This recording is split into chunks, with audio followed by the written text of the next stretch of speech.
Boa noite, Dr. Vinícius.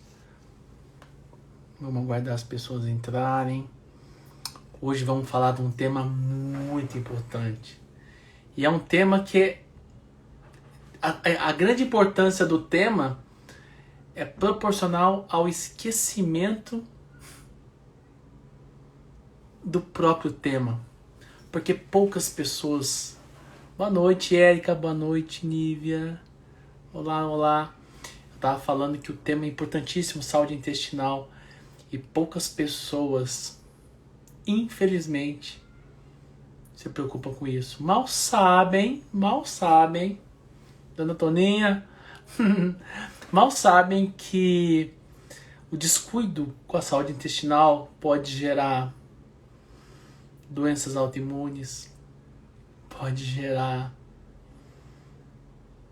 problemas dermatológicos, são uma infinidade. Hoje a gente vai estar falando aqui com o expoente, Dr. Vitor. Dr. Vitor, ele tem uma experiência fenomenal, tanto na agronomia quanto aí na medicina. Quem daqui, vamos fazer uma enquete aqui, ó, faz um joinha. Quem daqui já usa pelo menos probiótico? Porque a gente vai falar muito de prebiótico, a diferença, né? Probiótico é uma coisa. Deixa eu ver se o Vitor já está aqui. Prebiótico é uma coisa, prebiótico é outra. Deixa eu ver se o Dr. Vitor está aqui. Ah lá. Quem daqui usa prebióticos e probióticos? Probióticos são literalmente a bactéria, certo? E você sabe que nós somos feitos de bactérias. Nosso corpo é basicamente todo bactéria. E o prebiótico é o alimento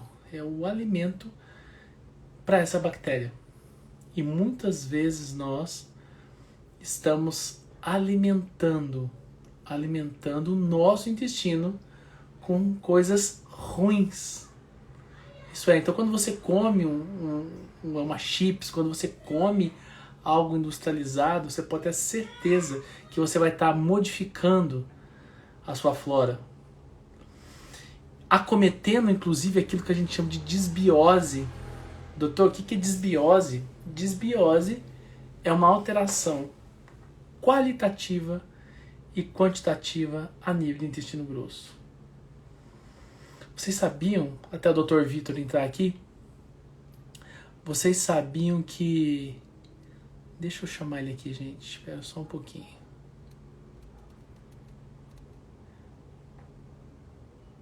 Vocês sabiam que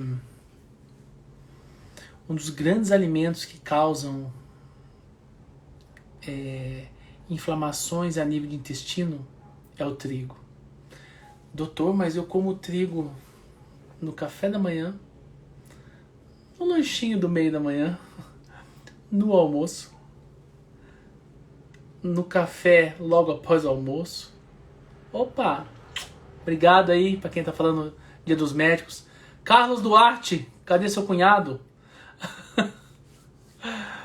As pessoas acabam comendo trigo 24 horas. É inacreditável. É claro que às vezes comer trigo é mais barato, mas o quão vai ficar caro você não cuidar da sua saúde enquanto você as tem. Essa que é a grande questão. Não estou falando... Ontem eu fiz um podcast, fui lá para Araguari, voltei tarde pra caramba. E um abraço aí pro pessoal da podcast Três Irmãos de Araguari. Sucesso total lá, viu? E eu estava falando da questão dos excessos. O que é o excesso? Não é que não pode comer trigo mais. Não é isso.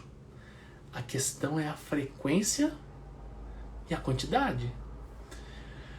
Por quê? Porque o trigo foi modificado geneticamente, óbvio, para ter uma maior produção. E quando ocorreu essa modificação, o que acontece na mesma proporção... Deixa eu só ligar o ar condicionado aqui, gente.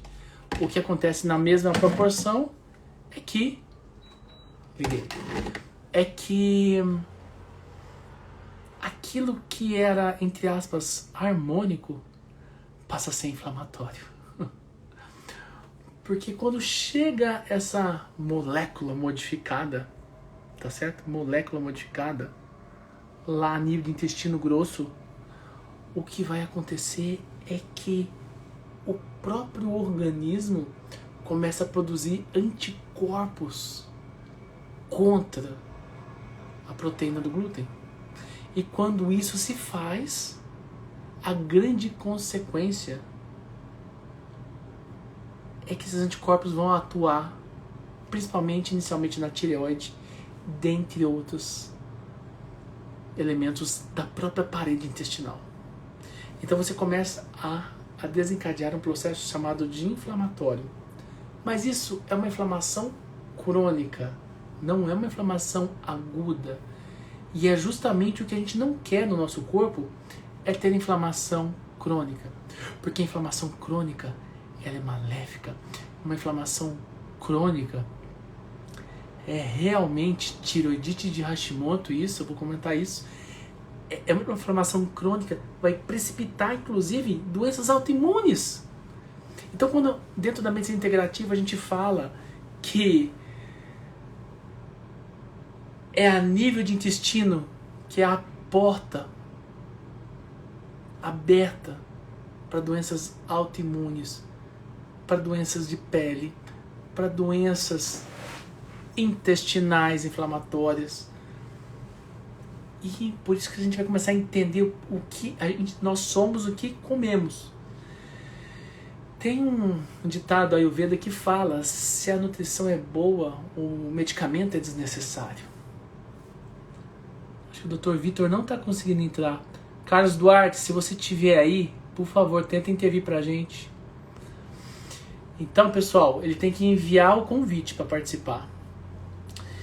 Então, o que acontece, o que ocorre é que muitas pessoas não têm a consciência o quanto comer errado faz mal. E eu vou te explicar o porquê. É porque quando ela está comendo mal, é uma semente do mal que ela está plantando, que ela vai coletar os frutos anos depois. Então, como as pessoas são extremamente imediatistas, o que vai acontecer? Se eu não estou sentindo mal, para que eu vou parar? Mas é assim também com a droga. Aquela droga não está me fazendo mal, estou me divertindo, fico mais relaxado nas festas. Pois é, toma cuidado. Isso é só o começo, é uma porta. E quando eu falo que você, não é um dia que você come pão, pelo amor de Deus, não é isso que eu estou falando. Não é um dia que você comeu um industrializado, um enlatado, um embutido, não é um dia. É aquilo que você faz sucessivamente, com forte impacto e de uma frequência grande. É isso que vai acontecer. Por quê? Porque quando você faz uma frequência enorme de algo ruim, o que mais vai dar é problema no futuro. E as pessoas não estão acostumadas, porque elas sabem o que é doença. Quantos aqui, vamos fazer uma enquete, levanta a mão. Quantos aqui tem convênio de saúde? Levanta a mão aí. Fagundes, Elis, Mara Rosa. Alguns estão levantando a mão aqui. Eu costumo falar o seguinte: você não tem convênio de saúde, meu querido. Você tem convênio de doença.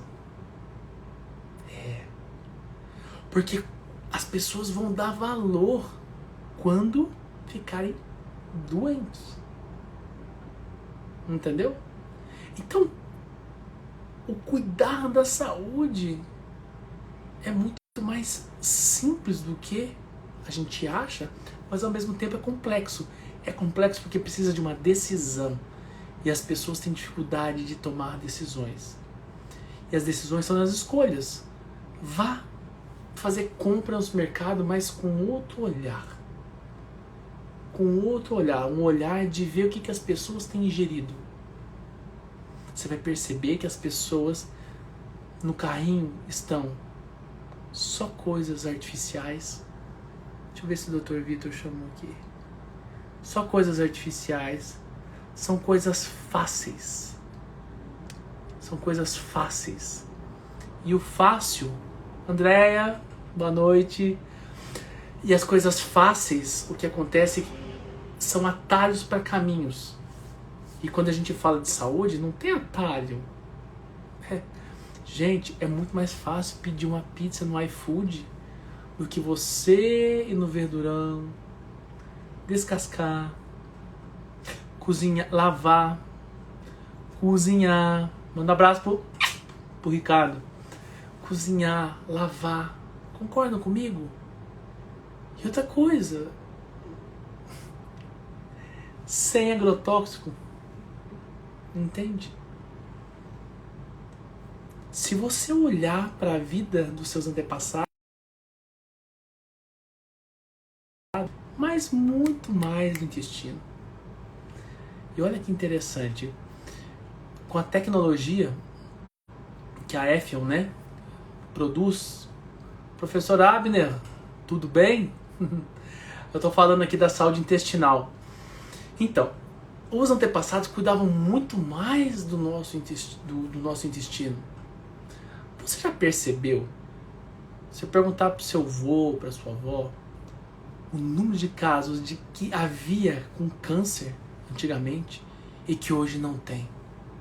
Hoje tem é muito. Antigamente tinha pouco.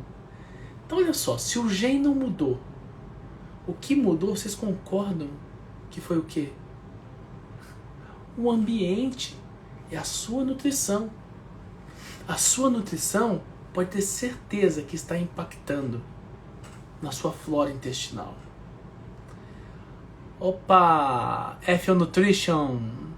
Aceita o convite aí pra gente, Dr. Vitor. Descasca mais, Cleudma, é isso mesmo. Descascar mais, desembrulhe menos. Só que para isso precisa de atitudes, decisões. E às vezes as pessoas não querem, porque elas querem o mais fácil. Opa! Dr. Vitor. Com vocês, Dr. Vitor, especialista em saúde intestinal. Vamos ver ele aceitando. Dr. Vitor! Doutor Vinícius, mais uma vez uma luta para entrar no Instagram aqui, mas vou. 13 minutos, vamos lá. Fica tranquilo, eu fiz uma introdução aqui. Certo. Boa noite. Boa noite, Vitor. É um prazer enorme sempre estar aqui. Ultimamente a gente tem falado muito da saúde intestinal. Eu estava falando um pouquinho da diferença de prebióticos e probióticos, que antigamente as pessoas, infelizmente, cuidavam mais da saúde com a alimentação. E hoje em dia, pela facilidade dos embutidos, dos enlatados, dos fast foods, o intestino, que é o grande mago da saúde, tem sido prejudicado. O que você tem a falar sobre isso, Dr. Vitor? Seja bem-vindo e boa noite. Boa noite. A gente é uma nova ciência, né? Esse conhecimento sobre a importância da microbiota intestinal, saúde, a microbiota intestinal para a saúde intestinal, né? A gente hoje vai ter que aprender a usar o termo disbiose e eubiose, né? Disbiose é quando a gente está com o intestino ruim, a microbiota ruim. E eubiose é quando ela está equilibradinha, né? Cada pessoa tem uma microbiota própria, que não é igual a outra herdada da mãe, e ao longo da infância a gente constrói ela. E só que com estresse, esse estresse pode ser químico, emocional ou alimentar mesmo, ela sofre modificações quando sofre essas modificações, ela tem efeitos sobre o sistema neurológico, endócrino e imunológico, né? Então a gente tem que estar arranjando formas de trazer de volta a microbiota para a eubiose, né? A gente fez um experimento agora recente, um teste clínico na USP, lá com voluntários, que mostrou que 67%, 68% dos voluntários estavam em disbiose, né? Ou seja, a maioria das pessoas está é desbiótica hoje em dia, virou padrão normal, mas isso é ruim para o sono, é ruim para o humor, é ruim para a imunidade, é ruim para o fígado, é ruim para a obesidade, é ruim para as doenças autoimunes, é ruim para um monte de coisa. Interessante que eu tenho prescrito muito, né, os produtos da Ethion, e às vezes o paciente fala assim, é porque eles acham que o fazer cocô, eu estou com a saúde intestinal boa. Eu falei, meu querido, isso não tem nada a ver. Fale para as pessoas, para essas 30 pessoas que estão aqui, inclusive, pessoal, deixa eu fazer um convite. Pega esse aviãozinho, a informação que o Dr. Vitor vai passar é tão grandiosa e é coisa da última pesquisa na USP. Ele faz parte de pesquisadores da USP e isso que vai ser passado aqui não pode ficar para 30 pessoas, pelo amor de Deus. Coloque o aviãozinho e dispara. Dr. Vitor, quais são os grandes benefícios de se fazer reposição e tratar o intestino? O que você tem visto nos estudos? Os benefícios. Então, como eu falei, a gente tem uma situação de quando o intestino está equilibrado, ou seja, todos os grupos de bactérias, são 600 espécies mais ou menos, estão equilibradinhas lá, você tem imunidade alta, você não tem nenhum tipo de restrição, vamos falar, intolerância alimentar, você não tem obesidade. Obesidade é o primeiro sintoma de desequilíbrio intestinal. O primeiro que aparece é a obesidade. E depois vão aparecendo os outros que são essas doenças do sistema autoimune, né? Que a gente fala do espectro autoimune. É possível hoje, você poderia mudar a microbiota com dieta, mas não é fácil, porque hoje em dia a gente come muito diversificado e não é só dieta que altera a microbiota. É situação emocional, estresse crônico, a gente consome muitas coisas que alteram a microbiota, começa com água clorada, passa por conservantes de alimentos, todo alimento que fica fora da geladeira contém conservantes, depois você tem medicamentos, muitos dos quais são bactericidas, aí tem defensivos agrícolas que são também bactericidas, conservantes são bactericidas, cloro é bactericida, e depois você toma etanol também, toma álcool ainda, que também é bactericida. Então tudo isso provoca mudança na microbiota intestinal, onde algumas bactérias se tornam mais populosas do que deveriam ser e outras menos. E aí gera desbiose. Tem basicamente dois grupos de bactérias que toda a microbiota tem, dominada, 90% da microbiota é de dois filos de bactérias. Um é o Firmicutes, que são as bactérias gordas, que a gente chama, que provocam aumento de deposição de gordura. E tem as bacteroidetes, que são as bactérias magras. Elas são mais saudáveis. Então, a microbiota, ou padrão ouro de eubiose, que é o padrão africano, são 55% mais ou menos da microbiota pertencente ao filo Bacteroidetes e 35% do Firmicutes. Hoje, para mudar a microbiota, do ponto de vista, fora você falar, pô, vou virar zen, vou comer a mesma comida todo dia, não mudar nada, tal, que seria meio impraticável, seria com probióticos, que você consegue alterar algumas dezenas de espécies de bactérias, ou transplante de fezes em casos graves, extremos, né? Mas nenhum dos dois tem um efeito nem muito... O transplante de fezes é radical, hoje nos Estados Unidos é proibido, no Brasil em casos extremos, né? Na Inglaterra é comum. Mas ele tem uma duração de dezenas de dias, 10 a 20 dias, depois a microbiota original vai tomando conta de novo. Só que durante essa mudança de transplante de fezes, normalmente a pessoa muda comportamento, muda tudo, mostra que é o segundo cérebro mesmo.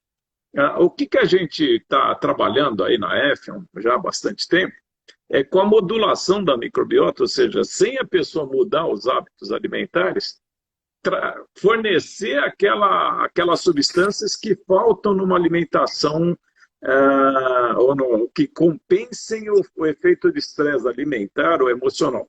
Ou seja, capturando ou reduzindo a população de bactérias Firmicutes e aumentando a população de bactérias bacteroidetes. A gente até a última conversa que eu tive com você, a gente acreditava na época, depois de... Eu estou trabalhando com isso há 20 anos, mas como com nutrição humana há 7 anos, a gente acreditava que 70% da mudança da microbiota aconteceria em 20 dias e 90% em 90 dias. Esse experimento que a gente concluiu, que é um teste clínico que vai ser publicado, 3 artigos já estão sendo escritos, que teve resultados muito importantes, que foi feito na USP, na medicina da USP, mostrou que, na verdade, não é 20 e 90 dias, mas são 90 e 180 dias, ou seja, a mudança de desbiose, a maioria dos voluntários estava desbiótico. Para passar para a eubiose, levou 90 dias. E para atingir o padrão ouro de eubiose, que seria o 55% de bacteroidetes, 55% e 35% de firmicutes, levou 180 dias. O efeito mais claro da mudança da microbiota para essas pessoas foi a queda do cortisol. Aos 90 dias já tinha caído o cortisol. O cortisol é um hormônio do estresse. Ou seja, as pessoas estavam estressadas, estão estressadas. Hoje em dia a gente vive em estresse crônico e com isso tem um cortisol muito elevado, ou mais elevado do que o desejável. O cortisol é importante para o organismo, mas dentro de níveis normais. E a gente conseguiu ver 24% de queda do cortisol aos 90 dias e 40% de queda do cortisol aos 180 dias. E aí teve uma série de benefícios desde o ponto de vista de funcionamento do intestino. Várias pessoas tinham problemas de inflamação intestinal, que foi superado. Você até terminou a última live falando em síndrome de intestino irritável. Pois bem, agora a gente vai começar um teste clínico grande na Beneficência Portuguesa sobre síndrome de intestino irritável. Mas a gente tem vários relatos aí de remissão de síndrome de intestino irritável, que até agora não é tida como uma doença curável. Você convive com ela, né? Você controla os sintomas só. Pólipos também sumiu, isso tudo é em função de bactérias. Então, no caso do pólipos, você tem uma bactéria chamada Blautia UB1, que produz adenomas nos intestinos, são os pólipos que podem virar câncer, são os pólipos adenomatosos, são produzidos por essa Blautia UB1. Ela sumiu da microbiota dos voluntários no teste. Ela existia numa quantidade grande. Por isso que a gente tem relatos de pessoas que usam a cápsula já há mais de um ano e meio, 2, e que coletam pólipos regularmente, e de repente o médico fala que não precisa mais voltar para os sintomas. Sumiram os pólitos do intestino, tá lisinho. A síndrome de intestino irritável tem uma discussão sobre a casualidade de uma bactéria chamada Akkermansia mucinifera. Ela é uma das 3 heroínas aí da parede intestinal. As lactobacilos, os bifidobactéria e as Akkermansias são as que protegem a parede intestinal. E essa Akkermansia nas pessoas que têm síndrome de intestino irritável, 3/4 são mulheres e 1/4 é homem, é uma doença tipicamente feminina, é emocional, né? Tem componente emocional. Tem correlação com a Akkermansia, ou seja, todo mundo que tem síndrome de intestino irritável tem Akkermansia abaixo, 0,1% de Akkermansia normalmente. O ideal é ter acima de 1% da microbiota em Akkermansia. E a gente viu subir a Akkermansia acima de 1%. Talvez essa seja a explicação, porque tem tantos relatos aí de pessoas que começam a tomar as cápsulas e depois de 20 dias, mais ou menos, falam que sumiram sintomas da síndrome de intestino irritável. Então, a gente vai querer provar agora com esse teste clínico a casualidade, ou seja, já que a gente sabe modificar agora a Akkermansia, a gente vai pegar um grupo de 100 indivíduos, 100 pacientes com síndrome de intestino irritável, vamos tratar por 60 dias com eles usando a medicação ainda, que eles usam normalmente, depois conforme a evolução ainda, cada médico vai poder optar por suspender a medicação e usar as cápsulas por mais 60 dias para ver o comportamento do paciente. Mas eu estou bem otimista, eu quero crer aí que 70%, 80% dos pacientes vão ter remissão. Isso usando 4 comprimidos de LL1. LL1 mais a silimarina. O experimento mostrou que a LL1 já é suficiente para sair da desbiose e levar para a eubiose. Mas o padrão ouro de 55% de bacteroidetes, de eubiose, né? 55% de bacteroidetes, 35% de firmicutes, só foi conseguido junto com a silimarina. Sem a silimarina não foi. Isso daí vai ser publicado tudo. A gente está, inclusive, apresentando para uma revista importante, científica, aí, que tem interesse em publicar, uma das grandes. É uma informação importante essa dos 90 dias, 180 dias. Até agora ninguém sabe direito quanto tempo leva para mudar uma microbiota para um grupo de pessoas com significância estatística que não mudaram nenhum hábito de vida. Na verdade, tinha duplo cego, tinha placebo, ninguém sabia se estava tomando ou não a cápsula verdadeira, né? Então, são notícias bem importantes, bem estimulantes. Tem a ver também, inclusive, no limite, até com eventual perda de peso, mas no começo você não vê na balança. Existe uma troca de matéria massa gorda por massa magra. Só que a massa magra pesa mais do que a massa gorda. Então, as pessoas tendem a ficar com um perfil mais longilíneo no começo, mas não aparece na balança a diferença, porque gordura tem menos densidade do que massa magra. Mas na circunferência de pescoço, esse experimento terminou com 365 dias. No final de 365 dias, as pessoas perderam 1,5 centímetros de pescoço. Foi a maneira da gente medir porque tem essa aceleração da atividade mitocondrial. A mudança da microbiota intestinal, a redução do cortisol poupa a serotonina no cérebro. Essa serotonina vai virar melatonina, que vai levar ao sono profundo. E é justo no sono profundo que é feita a eliminação do cortisol. Isso modula o sistema imune. Mas é nesse sono profundo que produz também hormônio de crescimento. E esse hormônio de crescimento, junto com é importante para a atividade das mitocôndrias, para produzir novas células. Você precisa de hormônio de crescimento. E você não pode estar com sistema imune alterado. Que se você tiver com citocinas circulando, inflamatórias no organismo, você produz uma proteína chamada NF-κB, que é uma desaceleradora da atividade mitocondrial. Então, à medida que você instala uma inflamação crônica no organismo, a maioria das pessoas hoje está com inflamação crônica, a obesidade é um sintoma dessa inflamação crônica, você está com a atividade mitocondrial, ou seja, a biogênese mitocondrial reduzida. E conforme reduz a biogênese mitocondrial, você começa a provocar sobra de glicose no sangue, que vai acabar virando triglicérides e virando massa gorda, né? Então, a gente está vendo toda essa correlação, essa interação dessa microbiota intestinal, e o interessante é como é que a gente, controlando ela, a gente consegue ter todos esses efeitos sobre o organismo. Tem diversos efeitos aí, principalmente na parte, eu estava vendo no começo, está tentando entrar, mas não conseguia entrar na live, você estava falando de trigo, né? De intestino permeável, no fim das contas. Isso, então, quer dizer, você tem, quando você está com um problema de defesa baixa da parede intestinal, que são aquelas 3 bactérias lá, lactobacillus, bifidobactéria e Akkermansia, você começa a ter adesão de patógenos na parede intestinal. Isso provoca uma situação de reação do sistema imune e do organismo, torna o intestino permeável, né?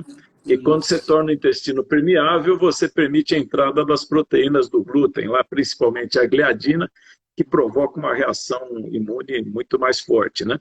Então, quando alguém fala que tem algum tipo de intolerância, normalmente a entrada dessa essa intolerância começa pelo intestino permeável, e outra substância, se a gente pode chamar assim, que entra muito no intestino, na corrente sanguínea, são os LPS, né? Lipopolissacarídeos de bactérias gram-negativas, que também provocam reações autoimunes enormes no corpo. Aí, né?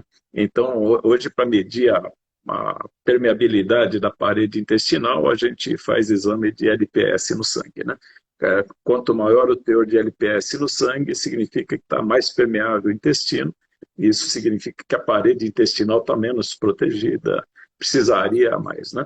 Agora, é isso que eu falei, com prebióticos, o que a gente está mostrando é que é possível, veja bem, não é um prebiótico sozinho. Aqui no caso a gente está falando do efeito sinérgico, né? São vários prebióticos, calculada a proporção certa, mais os beta-glucanos. Alguns servem para reduzir populações de bactérias que costumam estar altas. Vamos pegar o caso da cândida, aí não é uma bactéria, mas é um fungo, né? A cândida, né? Normalmente anda junto, né? Quem combate fungo no intestino são bactérias, né? E os fungos também combatem bactérias. É uma guerra entre fungos e bactérias. Mas quem combate a cândida, por exemplo, é a Akkermansia. É tanto a Candida albicans como a Candida tropicalis. A Candida tropicalis é a cidadã que provoca o síndrome de intestino irritável. Qualquer inflamação de síndrome de intestino irritável tem alta concentração de Candida tropicalis. E a Akkermansia é a combatente, é quem mata a Cândida, né? E a albicans também, que atinge a genitália, né? Aparelho reprodutivo feminino, né? Então, quando você tem um desequilíbrio de microbiota intestinal, você vai ter problema lá na vagina, lá com Cândida, né? Candidíase é um problema também de microbiota intestinal, tá? O ânus e a vagina estão próximos, existe contaminação cruzada. Mas esse excesso de população de Cândida, ou seja, essa alta da população da Cândida, decorre da redução da população da Akkermansia. Então, quando a gente toma a cápsula, a gente aumenta a população de Akkermansia e reduz a população de Cândida num ponto que ela não provoca mais nem candidíase e nem a síndrome de intestino, embora sejam espécies diferentes, uma é albicans, outra é E tropicalis. olha que interessante, professor Vitor. Porque às vezes o colega, presta atenção que essa live não podia para 33 pessoas. Aí você, mulher, estava lá com cândida, você vai no ginecologista, e às vezes ele vai te passar antibiótico, arrebentando o que tinha de flora, e antifúngico. E você vai achar que o problema vai estar resolvido. Não está. Olha aqui que a gente está falando. É a correção de uma desbiose que vai gerar a sua cura. Concorda, professor? Isso, exatamente. No caso da vagina, tem que também reconhecer que talvez excesso de higiene hoje em dia seja um dos problemas, né? Perde a proteção da mucosa vaginal, né? Que também é colonizada por lactobacilos, bifidobactérias e Akkermansias também. É o mesmo triozinho que está no intestino, está na vagina também. Então, talvez excesso de higiene também seja um dos fatores. Mas, com certeza, o inóculo vem via intestino. Uma paciente me perguntou o seguinte, ela estava usando LL1, né? 2 comprimidos de 12 em 12. Para quem não sabe, a F1 Nutrition, que patenteou isso aqui no Brasil, que são os prebióticos. Junto com eles, também tem minerais, magnésio, tem cobre, né? Cromo. Magnésio, cromo, selênio, zinco e zinco. Zinco e selênio. Cromo, magnésio, zinco e selênio. Isso. E beta-glucano, que é a chave de ouro, né? Isso. Os beta-glucanos e os mananos também. Tem o MOS, né, que é o manano-oligosacarídeo, que é um aglutinador de bactérias que tem fímbria tipo 1, que são essas bactérias que a gente quer reduzir a população, que são as que crescem muito. Então, ele age como uma nanoratoeira, aí vamos falar, uma armadilha, uma ratoeira de bactérias, né? Ela é um aglutinador de bactérias, que ele é quase um mata-borrão de certas espécies de bactérias que ele limpa do organismo, mas não é um antibiótico. A captura é física, é elétrica, elas ficam aglutinadas ali, não conseguem soltar e são eliminadas nas fezes. O objetivo não é matar essas bactérias, mas sim controlar a população num nível adequado. Né? Isso usa muito em agronomia, né, professor Vitor? Usa muito isso. Sim. Você conseguir o controle de uma maneira fisiológica e equitativa. Mas uma pergunta que o paciente me faz, os pacientes muitos me fazem, quando eu estou prescrevendo prebióticos: doutor, eu não preciso usar também, é muito comum na medicina integrativa, uma sequência de probióticos, ciclos. É isso que eu queria te perguntar. Ciclo A durante o mês, ciclo B no segundo mês. O que você pensa disso? Então, bom, quando está tomando antibiótico, você está matando uma boa parte da sua microbiota. Se é um antibiótico gram-negativo, contra bactérias gram-negativas, está matando as gram-negativas. Se é um gram-positivo, está matando gram-positivo. Mas mesmo assim, existem bactérias hoje na nossa microbiota resistentes a antibióticos, né? Não é que mata tudo, mas você provoca uma desorganização. Então, a ideia é que as bactérias da parede intestinal sejam as primeiras a serem, principalmente os probióticos, são as bactérias de parede intestinal, ou seja, são os lactobacilos e bifidobactéria. A maioria dos probióticos usados aí está dentro dessas duas classes. Aí, às vezes entra também algum bacilos, né? Que é muito próximo. O próprio bifidobactéria, no passado, foi considerada também bacilos e tudo. Enfim, então, quando se dá probiótico, você está tentando inocular a parede intestinal com essas bactérias que supostamente foram erradicadas pelo antibiótico ou estão sendo erradicadas pelo antibiótico. É válido, eu não acho que o probiótico, eu não sou contra o probiótico. Ele só é limitado a ação dele, ou seja, a gente consegue inocular, mas não consegue fazer uma população suficientemente grande e estável. O que acontece é que você toma o probiótico todo dia, você tem um pico de bactérias logo depois da chegada desse probiótico no intestino, mas como não tem para ele, ele não está adaptado para aquela situação, ela vai cair. Então, você tem um pico e um vale. Tem um pico, no dia seguinte um vale. Com os prebióticos, você consegue manter a população flutuando menos, mais constante, isso dá uma maior proteção da parede intestinal. Então, outra coisa é que os prebióticos se atingem centenas de espécies simultaneamente de bactérias e não dezenas de espécies. Então, você está lidando com a microbiota como um todo. Tanto é que a gente consegue mudar a proporção entre os filos principais. Na verdade, a gente atinge 6 filos de bactérias, 99% da microbiota. Né? E com muito isso você consegue fisiológico, ter né? efeito também sobre os fungos, né? São 50, 60 espécies de fungos que habitam aí a microbiota intestinal e esse equilíbrio aí é importante manter tudo equilibrado, senão no desequilíbrio gera todos os problemas e cada pessoa, como tem uma microbiota diferente e tem estresse e dietas diferentes também, então para cada pessoa a desbiose evolui para um caminho diferente, vamos falar, né?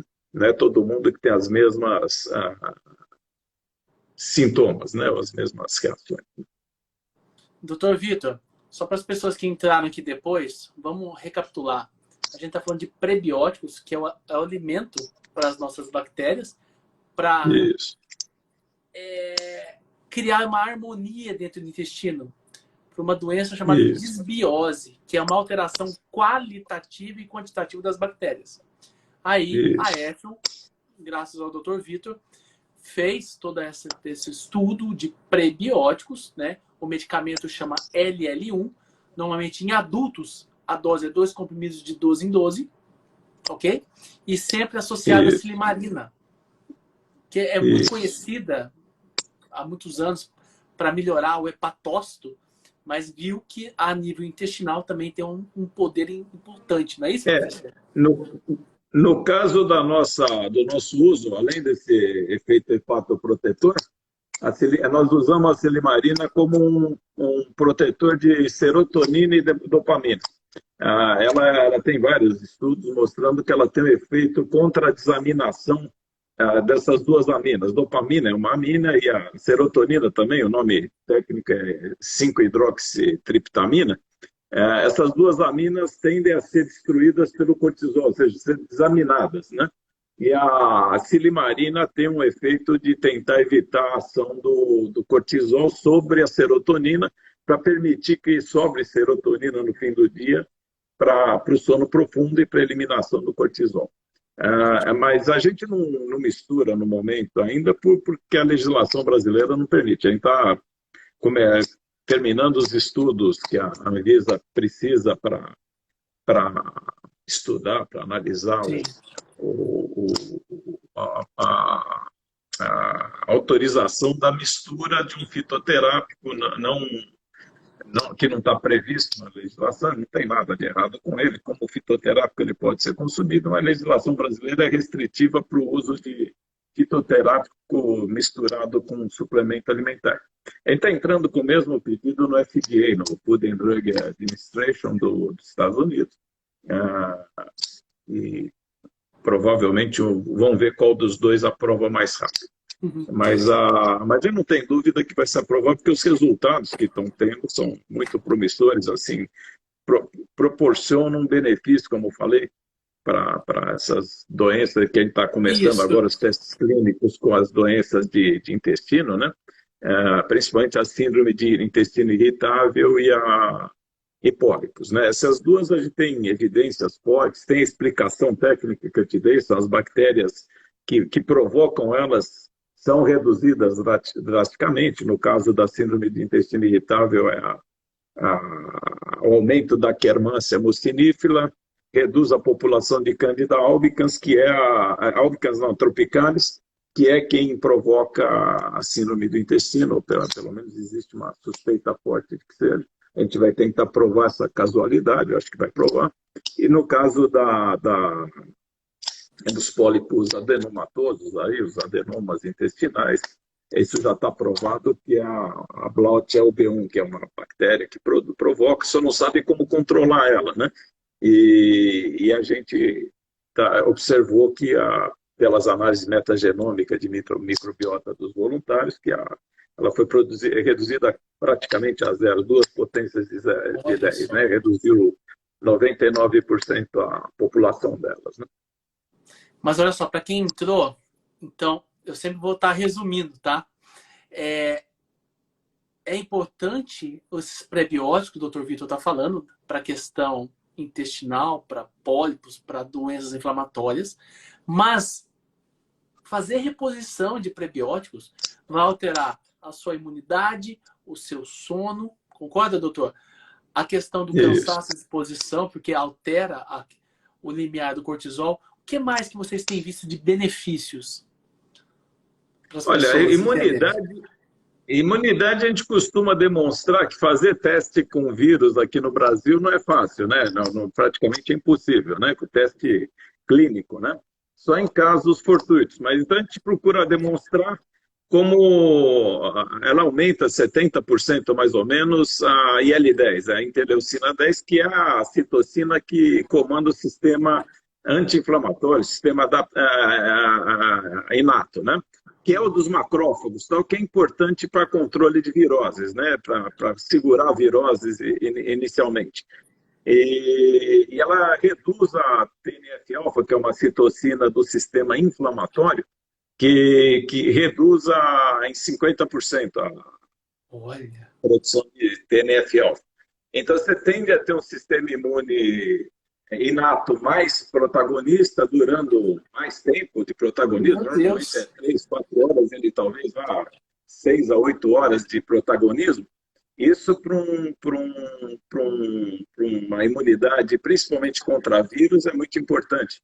Eu tive uma experiência agora, semana passada, eu estava pescando na Amazônia, num barco lá com 15 pessoas, e teve uma virose lá, um surto de vírus lá, uma virose forte, que atacava intestino e garganta, né? Febre e tudo, né?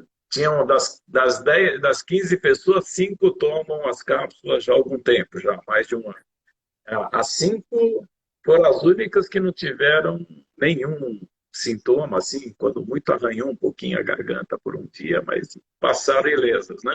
E as outras 10 ficaram de cama, com febre, diarreias violentíssimas, sequência, mesmo na volta aí, no avião, tinha fila para ir no banheiro do avião. Então, assim, a situação triste que eram... Os amigos do Vitor foram protegidos.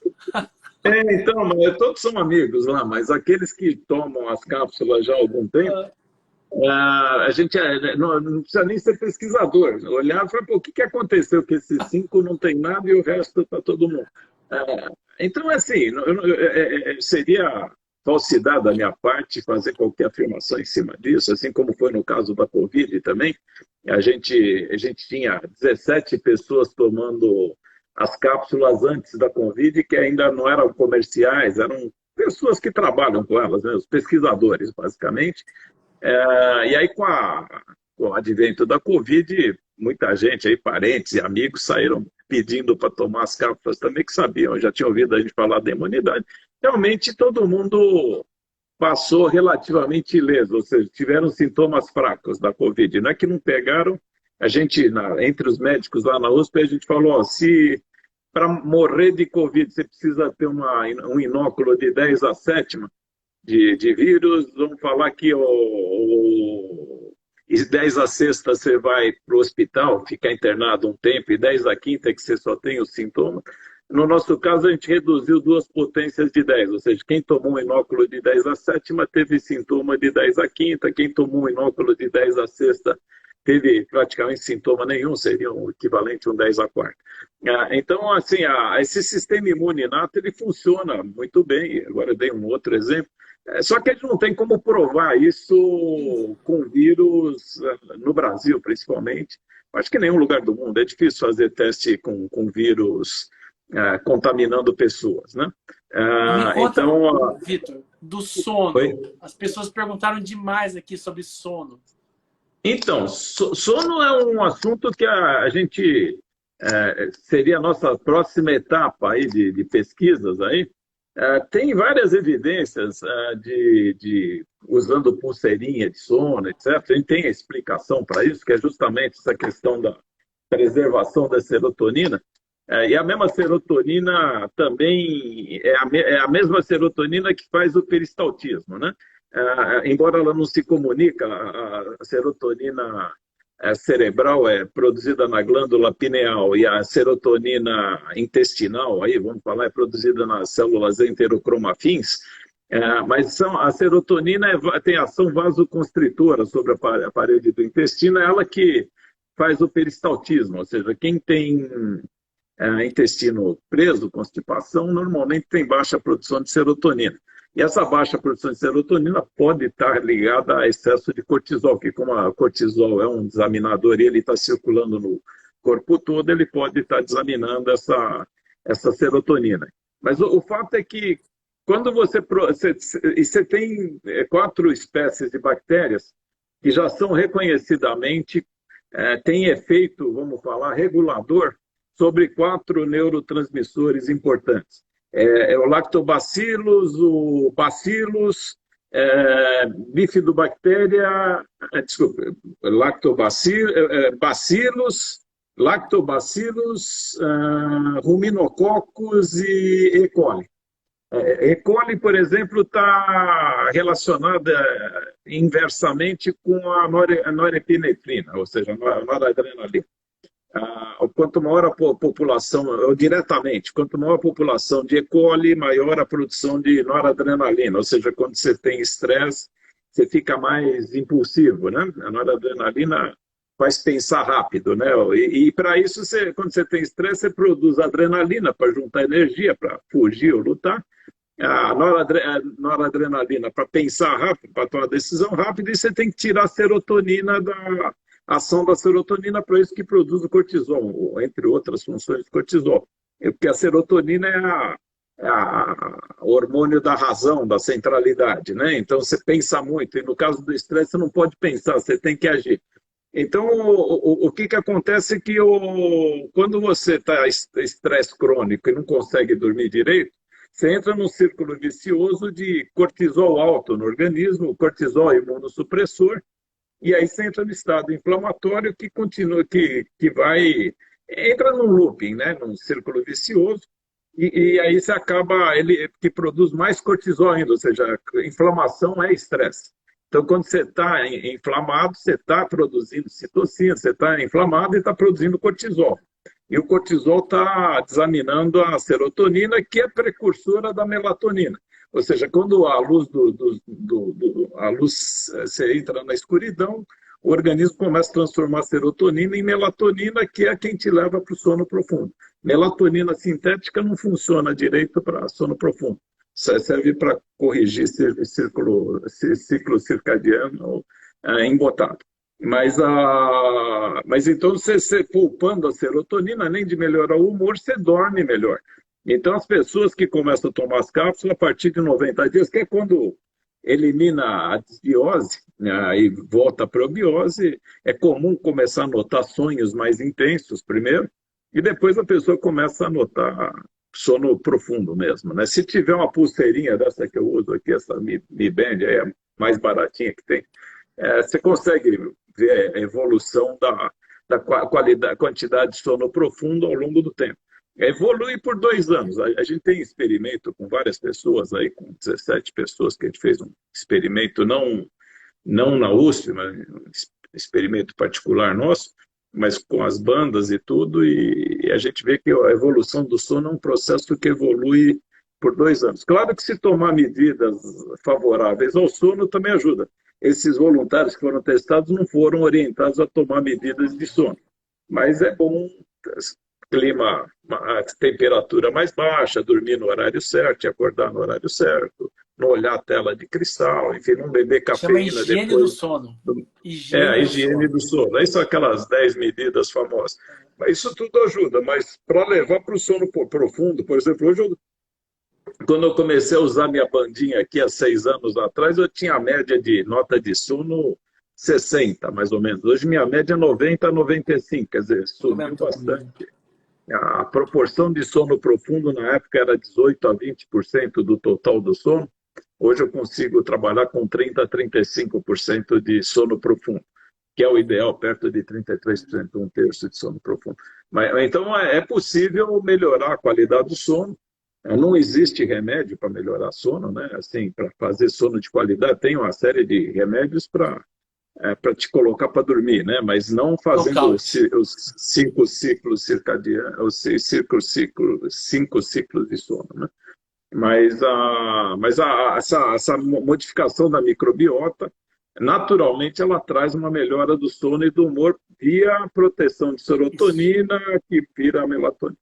É aí que eu queria entrar. Olha que interessante, você explicando a fisiopatologia, a gente que é médico, né? E mesmo para você que não é da área da saúde, que está assistindo, ele explicando, você vê que existe uma relação melhorando toda a questão de neurotransmissores.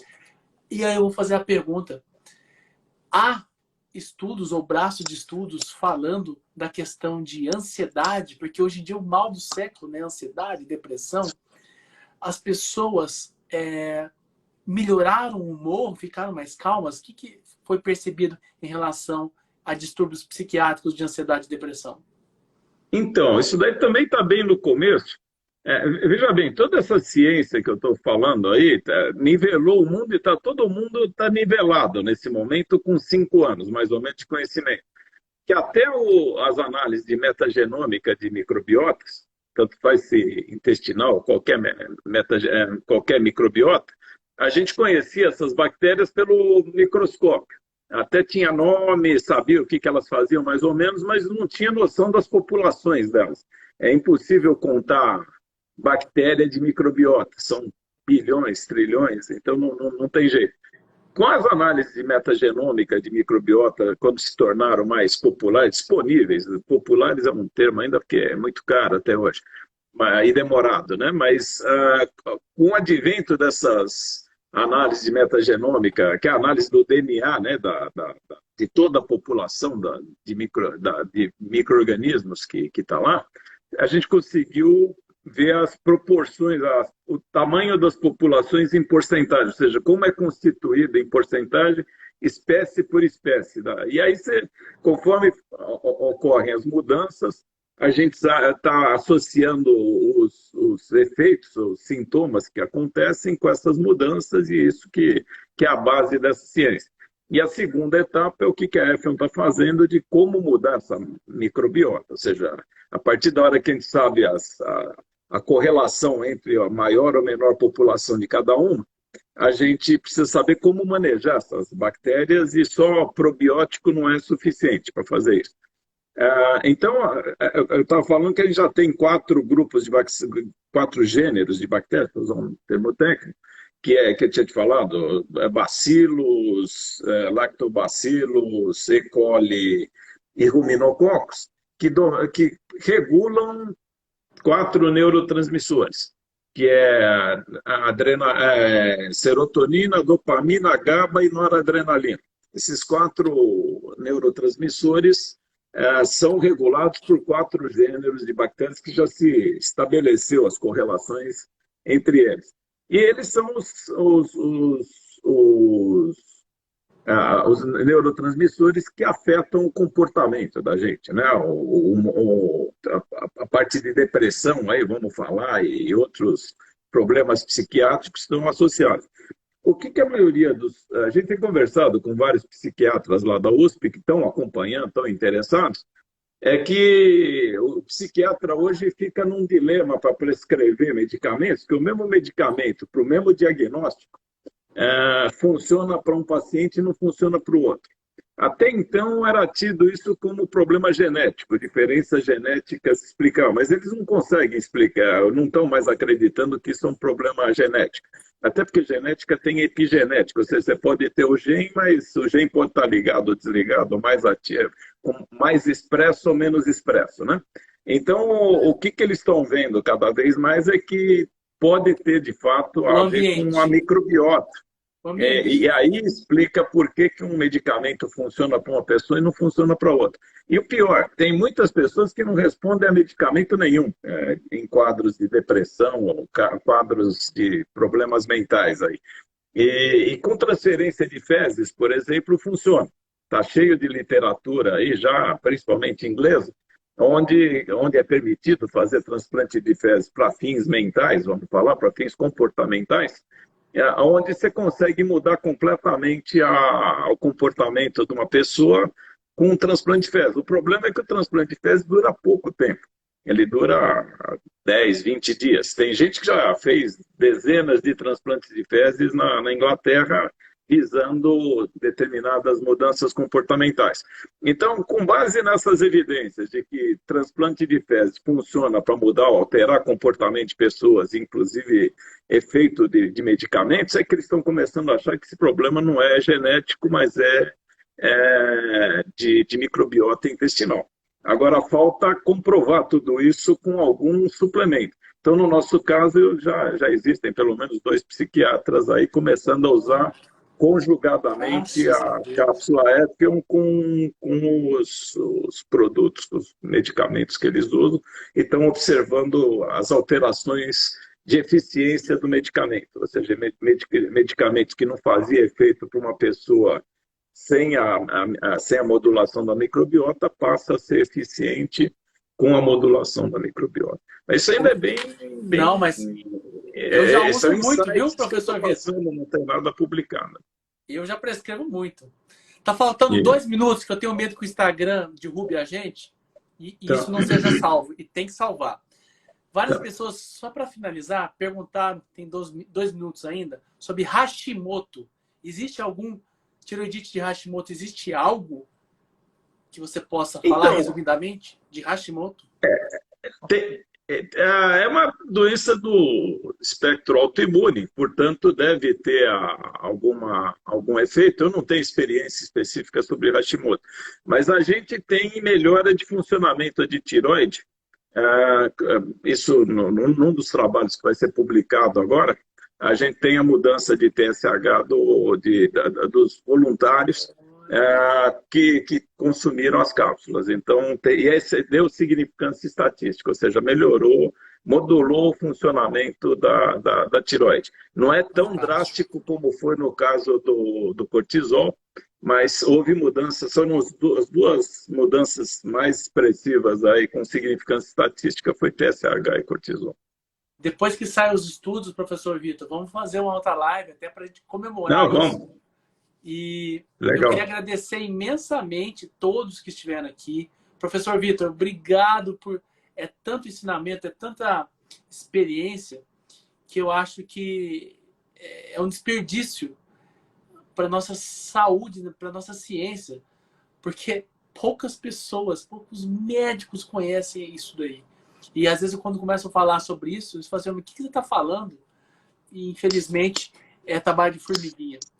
Quem não segue a F1 Nutrition, por favor, siga. Qualquer dúvida pode me mandar para o meu direct. E eu queria agradecer imensamente você, a sua esposa aí, dedicar esse tempo às pessoas que estão assistindo.